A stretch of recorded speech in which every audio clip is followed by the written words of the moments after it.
We continue with Leo Terrell at the Leo Terrell on Twitter. Pastor Patrick P.T. Ngwolo, he was the lead pastor, is the lead pastor of Resurrection Houston, friend of George Floyd, and he was his pastor. We left off, Pastor, with this idea and question from Leo Terrell. You have all of these cities. You have all of these cities run by liberal Democrats for decades. Most of the states run by liberal Democrats for decades. If you look at these cities, they have the most violence. Neighborhoods not safe, not secure. Now we have kids every weekend getting shot and killed in these cities. Now we want to defund the police.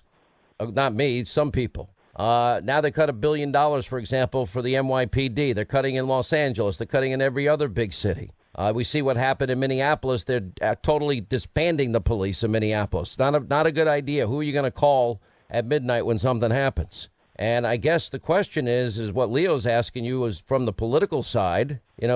All these Democrats for all these decades, they have failed America's children and America's families, and they failed spectacularly in safety and security. And I would also argue they failed in their responsibility to educate every single, child that lives in their city or their state. They failed miserably.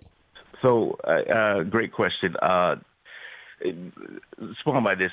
Listen, black life, no matter who it is and what happened, is in this country treated with short worth. And all lives are precious. And no matter how it happened, whether it was by someone in the community or someone with lawful authority, we mourn the fact that people are being slaughtered.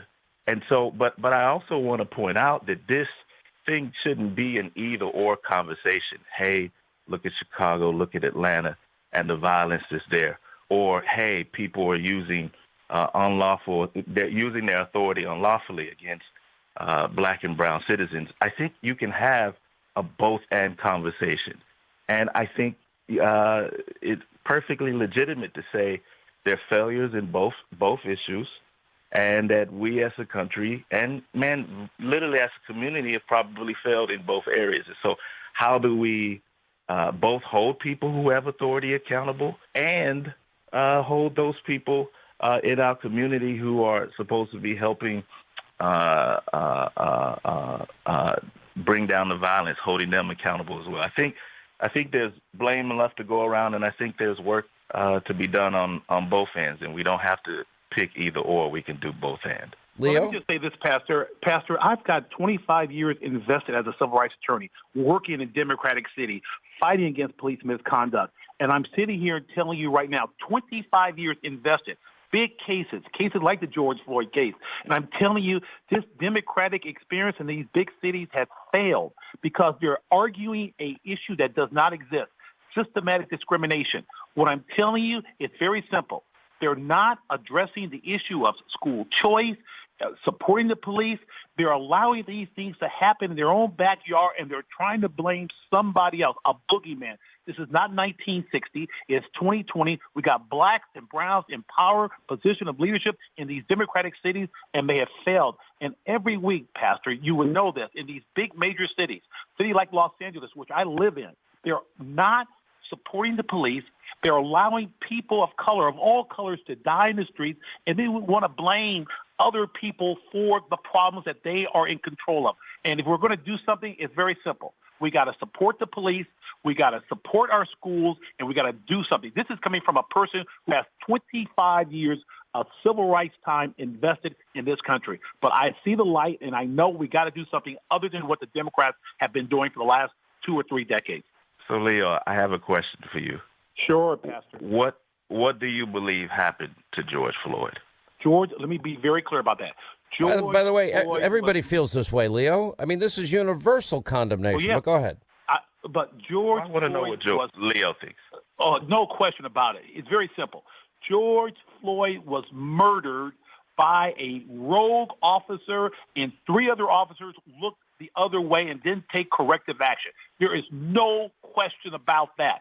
But let me simply say that with the following.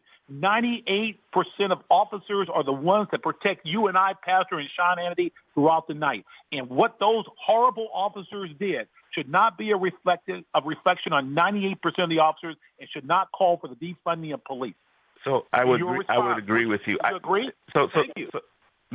Well, I agree with you that defunding the police is probably a poor choice of words, but I think there should be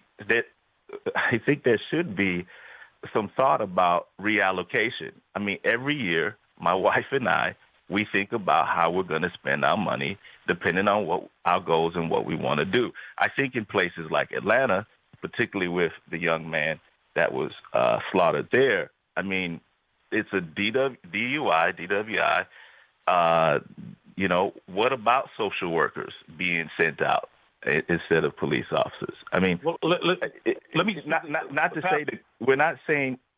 I don't think that it is helpful to say kill everything off. I've lived in places where there's no national police, no local police. That's not going to be helpful for anybody in third world countries. But I do think that you ought to think about reallocating how funds are reallocated to make sure that you're serving a whole community. All right, quick break. We'll come back. 800-941-SEAN if you want to be a part of this extravaganza. More with at the Leo Terrell on Twitter and George Floyd's pastor, Patrick P.T. Ngwolo. All right, as we continue, at the Leo Terrell on Twitter, Pastor Patrick P.T. Ngwolo, pastor of the Resurrection Houston Church. George Floyd was a friend and a member of the church. Baltimore per capita gets the third highest amount of money per student in terms of education spending. America spends more per capita than any industrialized nation. In Baltimore, there are 13, Pastor, public high schools, 13, where not one child is proficient in math. Not one. I don't think it's about allocation of money. But I think that, fundamentally, I kind of feel like you're ducking Leo's question a little bit, Pastor. And Leo, you put it in your own words. I'm hearing you say that does this institutional failure in big cities and states run by liberal Democrats for decades, why is it happening? Because the money's been spent, the tax money's been collected. They haven't fixed the problem. There's not been the will to fix the problem. And I'm saying that out of personal experience. For 25 years, I've joined as a civil rights attorney, Pastor. I got you. Democratic I got you. So let's talk about the educational system. I can only talk about the one here in Houston. Educational allocation of resources is determined by property tax. The property taxes of your area determine how much money goes to your specific location. Here in the middle of Third Ward, we've got one high school that has one feeder school, one middle school. Both of those, before then there was two or three that fed in, but because of the lack of resources, because whenever it comes down to where does the money go, well, Revokes and all those other areas of part of town, they've got the money, resources. That money is used to educate their children in their area. In places like Third Ward, I mean, where the money's uneven, those children don't get the same type of education. It comes down to money. Our system, at least in the state of Texas, is run on property taxes. I don't know how it is around the country, but I'm sure it's the same. Where, I mean, if you've got one school bringing in, 5 times the amount of the other school, well, there's going to be a educational disadvantage. I mean, that makes sense. So Leo, I think there is a problem there that needs to be fixed. Pastor, in California, and Sean talked about Baltimore, is that there's an equalization. Now, I can't speak for Texas' problem. Maybe it needs to be corrected. But it's not a question of money being allocated per student in the great state of California or in Baltimore. It is a question of the leadership that are dominated by Democratic mayors, people of color, Pastor, people of color who should have an affirmative obligation to take care of their community. But they have failed because their policies don't support independence or personal responsibility.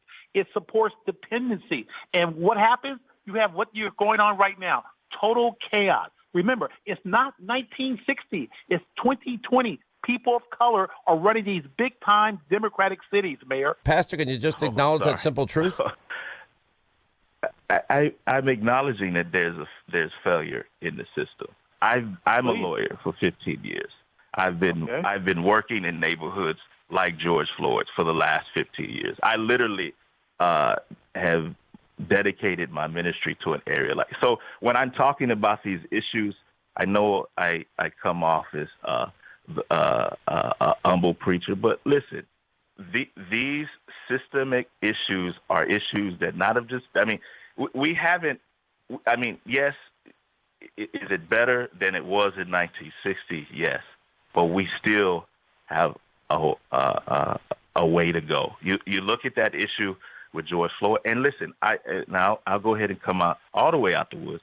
I work criminal defense, and so I see when police unions and officers of that caliber, and no, not all officers and not most officers, but there are systemic issues that arise that when people are faced with people using authority unlawfully, the laws in place are there where we don't have we can't say an officer should be treated just like everyone else. He has qualified immunity. He has status that other people don't have. And so consequently, when you're trying to hold those one or two officers accountable, you're not able to do it.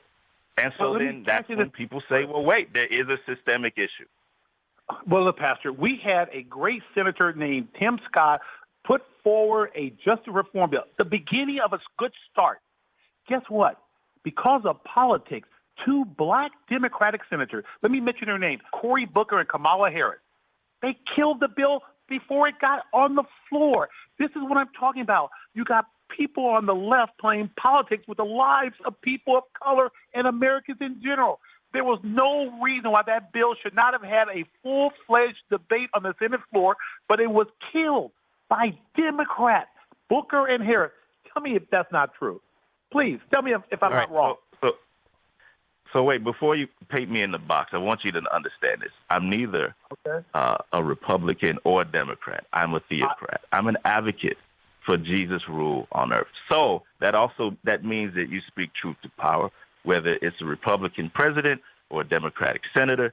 You say what it is that's on your heart. You tell them the truth. You lovingly critique any political actor, whether they be Republican or Democrat. I got to leave it there. Leo Terrell, thank you, Pastor. All our best. If you ever want me and Leo to try and help you in any way, I can't speak for Leo, but it sounds to me like he's in. I'm in. Let me know. I'd love to help any way I can. Hey, this was a great conversation. We got to do it again.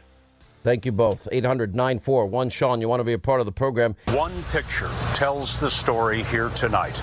A patrol car turned into a memorial to the police officers murdered last night. A city's outpouring of love for the latest victims of hate. This was the deadliest day for U.S. law enforcement since 9/11. Police say that a lone gunman, angry about recent police shootings of black men, opened fire on officers as they guarded a peaceful demonstration against the killings in Louisiana and Minnesota earlier this week. During an hours-long standoff, the gunman told police he was targeting white officers. 12 officers were shot, 5 killed, 7 wounded.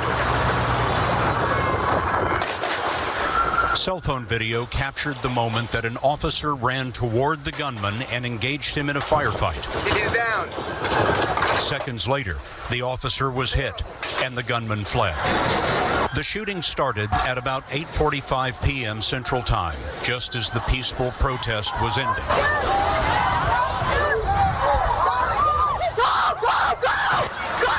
Chants turned to screams as the crowd ran for cover. Eyewitnesses reported shots coming from above. But we knew at that point that we needed to turn around and go the opposite direction.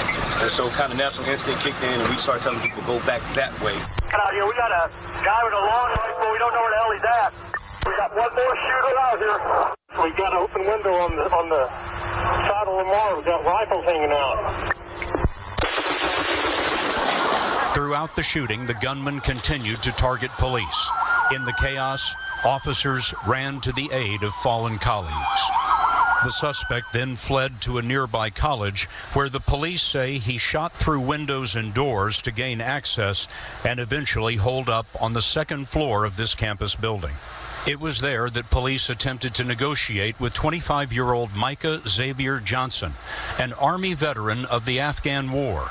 In that conversation, they learned about his motives. The suspect said he was upset about Black Lives Matter. He said he was upset about the recent police shootings. He wanted to kill white people, especially white officers. It's not the only example of such provocative imagery.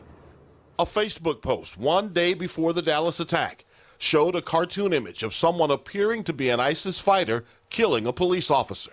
That prompted Dallas Police Sergeant Demetrick Pennie to sue Facebook for refusing to take the image down. And the message we got from social media was from Facebook was that it didn't violate their terms and conditions. It didn't violate their community standards. An image the Dallas shooter, Micah Johnson, reportedly shared on social media. Days after the attack, Facebook did begin to remove the image from pages where it was deemed insightful against police. Everybody and anybody that has any connection with these deaths should be held accountable. Patrick Zamaripa, one of 5 officers killed last July. His father, who makes regular visits to his son's grave, has joined the lawsuit. If it wasn't for them, they wouldn't be able to communicate. These radicals wouldn't be able to communicate and organize. The lawsuit charges social media corporations with providing material support to terrorist groups and profiting from the content those groups post. All right, first you heard Scott Pelley reporting on the Dallas police shooting, and the second was the Fox 4 Dallas report on a lawsuit against social media companies over the Dallas police shooting. Joining us now is Sergeant Demetrick Pennie is with us, 21-year veteran, Dallas Police Force, president of the Dallas, Texas National Fallen Officer Foundation, now a U.S. congressional candidate in the Texas Congressional District 30.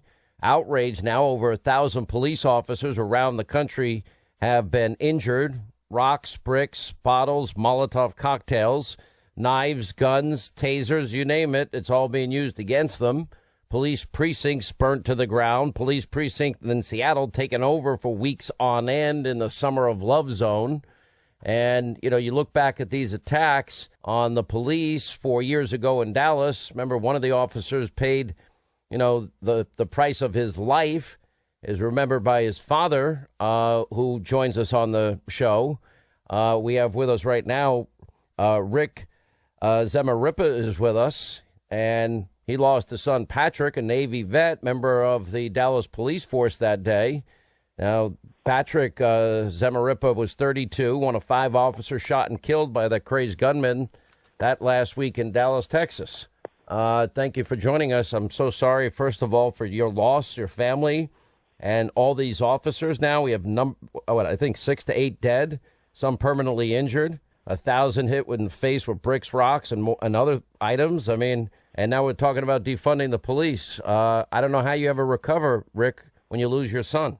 Well, it's just terrible what they're doing. That's when something happens. Who they call them? The police. And they want to defund them, take the resources away. It just floors me, And who they first start to holler for when they need help? Call the police, and they won't be around if they defund them. Well, they're not going to be around. I keep raising that question. So who are you going to call? Minneapolis disbanded, defunded the police there. Okay, something happens. I don't know, maybe in the broad daylight. We saw this guy assassinated in the Bronx of New York while crossing the street holding his little daughter's hand. We played that it's on Hannity.com, but we played that last night on TV. Who are you going to call if it's midnight and a group of people might be trying to break into your home? So much criticism of the St. Louis couple after they were being threatened, after people broke down the gate, got into their neighborhood. Then they went back. And I hear that actually was the president that actually sent the only show of police presence when they came back the second time. Sergeant Pennie, I look at you. You're 21 years on the job. I know many guys that wanted to be police officers their whole life. If they can retire, they're getting out. I know other guys that are saying they don't feel confident enough to go out and actually do the job the way it's supposed to be done. I see a lot of people disengaging. This has now been building for a while. I'm sure you saw the videos of New York City police officers being doused with water and and hit with rocks and their cars being destroyed. Now it's on steroids. It's happening in all of these big cities. Yes, it is. It is. And then we should get control of this right now. Look, this is the 4th anniversary of dealing with the Dallas shooting attack here in Dallas, Texas. It's unfortunate, but we lost 5 officers, and that should have set the stage to say that everyone, no matter where you are, no matter where you live at, that everyone should make sure that they are upholding and protecting their law enforcement officers. Because those guys are going to be the ones running toward the carnage while everyone else is running away from it. What I remember that night, because that was the worst, one of the worst times of my life in dealing with that. But I can tell you that the only solace that I found was knowing that the last thing that gunman, that coward, that terrorist, the last thing he saw was that robot rolling up on him with that bomb on him, blowing him to pieces. That was the only solace I saw. But I'm going to tell you, I mourn and I hurt so much to see these officers getting shot and hurt every day, because I know that this is their job. This is what they do every day. And we're not addressing the issue as it stands. These are domestic terrorists. Anytime, any group, I don't care what group you want to use. You want to use Antifa, you want to use Black Lives Matter, whatever you want to use. Any of these groups, anytime a group organizes for the purpose of using intimidation and violence to attack law enforcement or to carry out a political agenda, that's by definition a domestic terrorist. And we should be going after these groups. That I just can't deal with it anymore. I don't know why DOJ not doing their job. I don't know why the courts haven't been doing their job, which is why I'm taking it a step further. And I'm saying that I'm going directly after these individuals. I'm running for Congress. I'm going to make sure that we start addressing these issues that are impacting our community, especially our law enforcement officers. Who are you running against, and what is your district composed of? You usually have like plus Democrat, plus Republican, plus 3, minus 3. Yes. What is your district now? Who's currently the congressional representative? The congressional representative is Eddie Bernice Johnson. She's been in office 50 years. I'm being facetious, but she's been in office 28 years. All these social issues that are centrally impacting this district, she's been a part of it. But when you go talk to people in the community, they blame Trump. And I'm like, Trump hadn't been here for 50 years. She's been here. And that's the crazy part about this is that, look, the majority minority districts across this country, all of them are suffering the same way. They have the same issue, and it's the central issues of dealing with crime, the violence, the fact that we're not able to police them. Let's just look at the July 4th weekend alone. Okay, Atlanta had 31 people shot, an 8-year-old killed. For in my New York PD had 48 people shot, 10 people killed. Chicago, 87 people shot, 17 people killed, including a 7-year-old girl. We got to say enough is enough. It's time for the community to stand up and say we're not going to let these terrorists take over our community. That's what I'm trying to. That's a message that we need to be getting down to D.C. so that Washington can know that we're not going to allow you to neglect these majority minority districts anymore.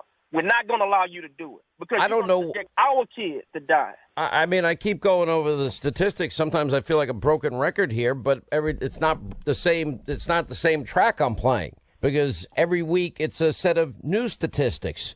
You know, we lost 6 kids, Sergeant, 6 kids ages 6 to 14 in shootings over the last few days as a result of all of this violence. Well, one thing that we have in common, all of these incidences of violence are happening in cities that have been run for decades by liberal Democrats. Most of the states, I think with the exception of Georgia, have been run by Democrats for decades also. That would be New York and Illinois and Washington State and Portland and Oregon and California, for example. That's where, and now these are the places, Minneapolis, another case in point. They've been run by liberal Democrats for decades, and they not only, they just allow this carnage to happen. They don't seem fazed by it. I don't see people protesting in the streets saying the violence has to end. I mean, look at Chicago, 87 shootings, 17 fatalities just over the past weekend. 13 of the shooting victims were under 14 years of age. Yes. Now, that, to me, becomes a national emergency. We rightly, George Floyd, the videotape of that shocked the conscience of a country. Why doesn't this shock the conscience of a country? Because it shocks my conscience. Look, when we start talking about little black kids being killed in the inner city, this has been going on, Sean. We got 121 of these underserved communities in the United States that have all been run. Like you said, they've been all Democrat run. And it's been the same status quo over and over again. No one has done anything. But I will say this. This is what I will say. The Republican Party, has to start being smart in how they handle their business. They cannot be afraid to run candidates in these districts. Look, the NRCC hadn't got behind me. But you know what? I don't need them to, because I'm going to go directly to the people, because I know the people out here in the community are ready for change. This is what we got to start doing. We got to start telling people that, look, it's not about the district. Let's stop looking at these so-called battleground districts and whatnot. Let's start looking at the humanistic nature. Let's start looking at how people are. I love the thought and process, but unfortunately, there are many people go in and they go, okay, I'm voting for the Democrat. And I don't get it, because you're voting to just reinforce failure and reinforce, failing schools. Poor, Mr. Zamarripa, you lost your son. And I got to tell you, and I know you have to run, but I just want you to know that this audience cares, and I'm so sorry that happened in your life. And I want you to know we're all praying for you and your family. I appreciate that. I really do. It's just tragic. My son was 32 years old. He wanted to do right. He wanted to make sure, he loved America. He loved his country. He served 8 years in the Navy, and then he was Naval Reserves, and he still put on a Dallas police uniform. He wanted to make sure the United States people, citizens, were well taken care of, protected. That's the type of person. He loved his country. He said the year that he got killed on 4th of July, happy birthday to the greatest nation on earth. The greatest nation on earth. Don't tread on me. He loved his country. He served in the Navy and a police officer in Dallas because he wanted to help the people of the United States and be there for them. This can't happen anymore. Mr. Zamarripa, our prayers are with you. Sergeant Pennie, by the way, you want to check it out. He's running for Congress in the 30th district, congressional district in Texas. We'll put it up on Hannity.